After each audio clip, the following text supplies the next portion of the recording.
His Excellency. L'Assemblée va entendre l'allocution de son Assembly will hear an address by His Excellency Luis Rodolfo Abinader Corona, President of the Dominican Republic. I request protocol to escort His Excellency. Au nom de l'Assemblée, On behalf of the General Assembly, I have the honor to welcome His Excellency Luis Rodolfo Abinader Corona, President of the Dominican Republic, and to invite him to address the Assembly. Excelentísimo señor Denis Francis.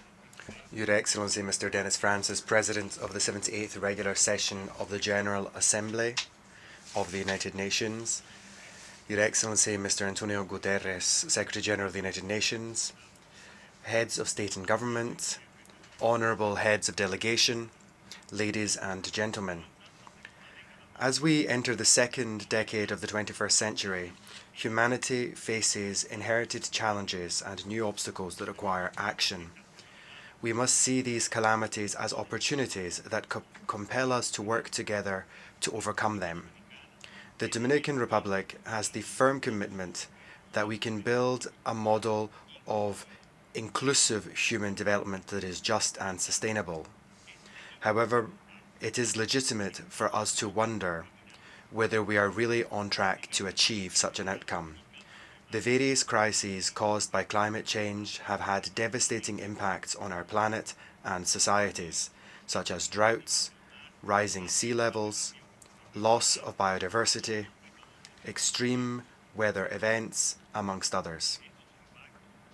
These impacts have generated an environmental liability that significantly threatens all of the progress achieved in recent decades.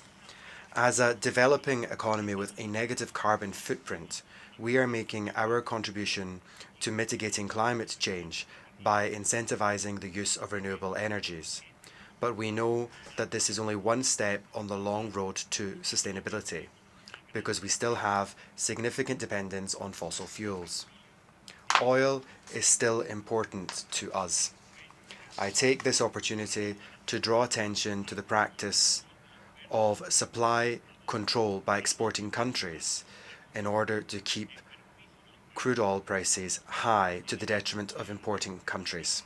In this Assembly, representative of all, we should discuss and approve a financial mechanism to guarantee the stability of crude oil prices for low and middle income importing countries such as mine.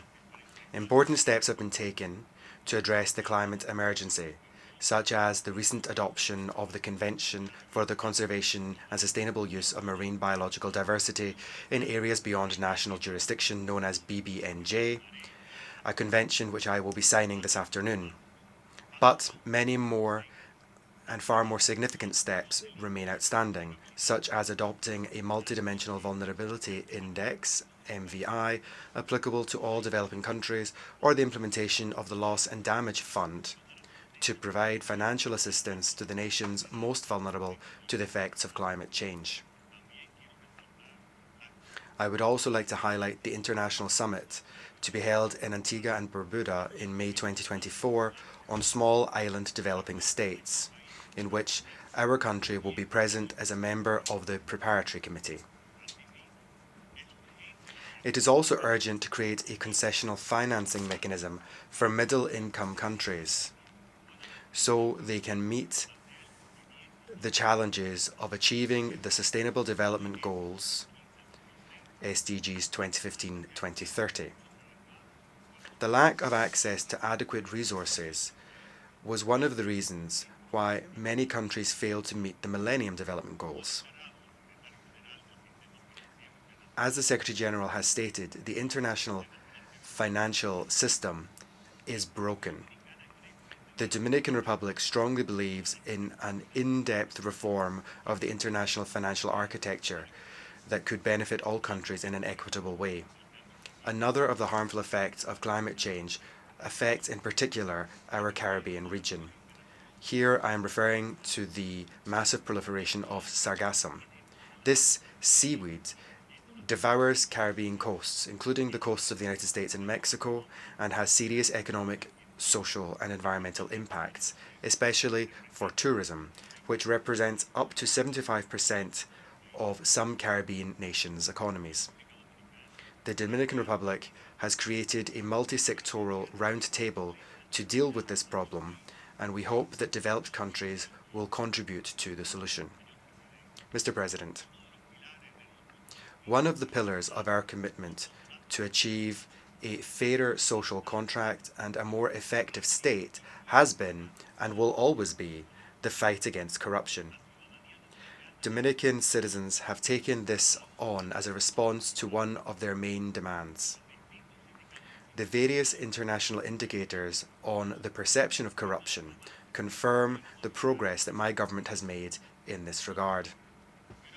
On a different matter, I would like to take this opportunity before this Assembly to reiterate the Dominican Republic's candidacy for the UN Human Rights Council for the period 2024-26. Elections will be held next month. This candidacy represents our firm commitment to the defence of human rights. Distinguished colleagues, looking at the island of Hispaniola from space, you could do this on your mobile phone, for example, using Google Earth. You can see a palpable and heart-wrenching difference. One half of the island is green and flourishing. That is the Dominican Republic, which has prioritized the conservation and sustainable management of its natural resources. The other half is devoid of that rich forest cover. This is a reflection of Haiti's dramatic deforested landscape.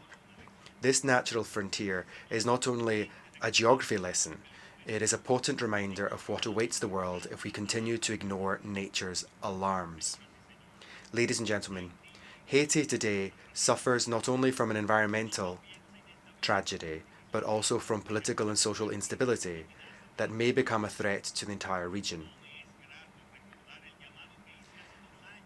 I am not happy to have to recall the call I made 2 years ago to this General Assembly when I said, since this government took office, we have been warning of the possibility that the Haitian situation could spill over its borders into our country, becoming a factor of insecurity for the entire region. That is why this community of nations, once and for all, has to take up the Haitian issue at the highest level of priority with permanent monitoring. Today, 2 years later, the harsh reality of that warning is coming home to roost. A small group of Haitian private individuals have resumed the construction of an illegal diversion canal in Haitian territory to extract water from the Dajabon River in violation of border treaties between our two countries. The international community should realize that the Dajabon River originates in Loma de Cabrera and most of its 55 kilometers run through our territory before emptying out into Bay of Montanillo in Montecristi. Only 2 kilometers run through Haitian territory. It is in that small stretch on the Haitian side that a canal is being dug. The information available to us indicates that this is a maneuver to control the water by a small economic political elite in order to profit from its sale to small producers in the area. The idea behind this project has never been officially communicated to the Dominican government, nor has documentation been provided on its scope, environmental impact, or the identity of its final beneficiaries.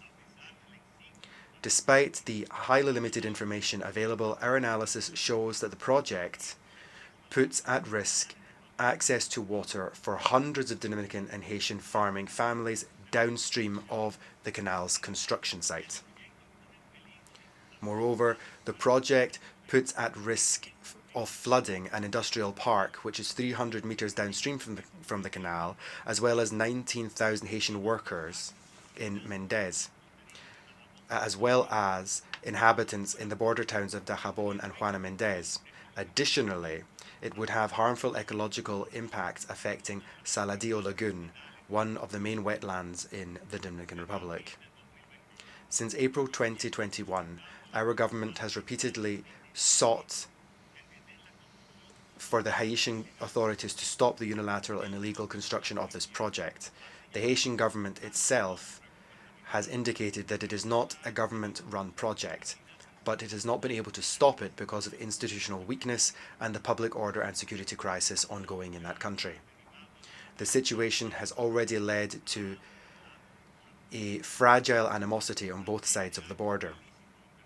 Faced with this illegal international act committed by private individuals in a part of the river that is on Haitian territory, the Dominican government has been forced to take forceful measures, such as closing the border with Haiti, in order to guarantee security and our national interest, as well as to protect our rivers, environment, and agricultural production. We do not have, nor do we seek or desire, a confrontation with the Haitian people, but we face uncontrollable actors who foment insecurity in Haiti for their particular interests and who are now conspiring against their own government's stability and the security of water resources. Mr. President, there can be no doubt that the problem of Haiti is no longer just in Haiti. It is in the hands of the international community. That is why we strongly support the responsible position of the President of the United States, Mr. Joe Biden, expressed yesterday from this rostrum, and which we will repeat now. The Security Council must authorize urgently the UN-backed security mission as a matter of urgency. The Security Council has already passed 3 important resolutions creating a sanctions regime, an effort to stop the illicit flow of arms, and a call for the creation of a multinational force to assist the Haitian National Police as requested by the government of that country and the Secretary General of this organization. We applaud Kenya's major gesture of solidarity in leading the multinational force, as well as the gestures of Jamaica and Bahamas in providing personnel. I take this opportunity to thank in particular the President of Kenya, William Ruto, for his solidarity and humanitarian willingness to lead, via that mission, the search for peace and stability for the Haitian people. Moreover, we urge all those countries that are considering playing a role in this commendable effort to act with determination.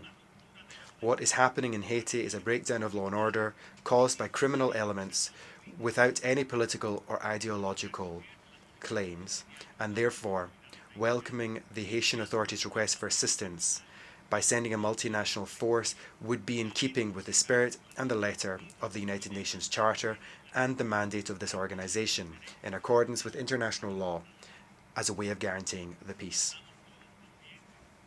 We are all aware that the process of achieving peace in Haiti must be undertaken together with a social and political agreement. In this regard, we commend the noble efforts made by the CARICOM group of eminent leaders to reach a political agreement that will allow the greatest possible legitimacy of the acceptance of a multinational force and the holding of fair, free and transparent elections. In this regard, I wish to acknowledge Prime Minister Andrew Holness of Jamaica for all of his efforts. I also wish to thank the Secretary General for his work in addressing this crisis. We call on him to redouble those efforts to achieve the immediate deployment of a multinational force in Haiti. We also call on the Security Council to pass a resolution as outlined already, and to do it now, because time has run out. Mr. President, for centuries of often difficult coexistence with the Haitian people, the Dominican Republic has given clear signs of untiring solidarity. Haiti has significant needs. I would like to reiterate our solidarity with the Haitian people, but without forgetting that our main responsibility is to defend the interests of the Dominican people. That is what we have always done.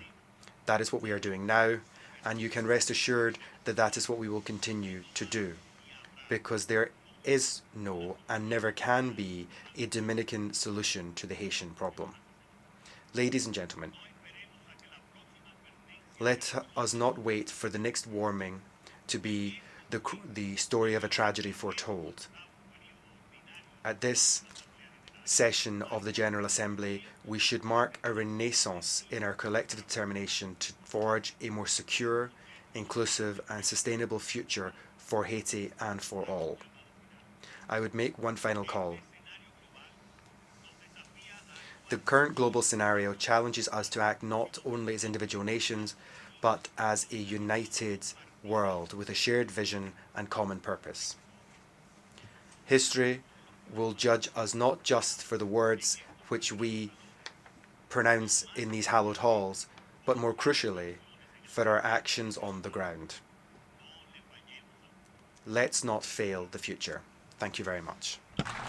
Au nom de l'Assemblée générale, On behalf of the Assembly, I wish to thank the President of the Dominican Republic for the statement just made, and I request Protocol to escort His Excellency.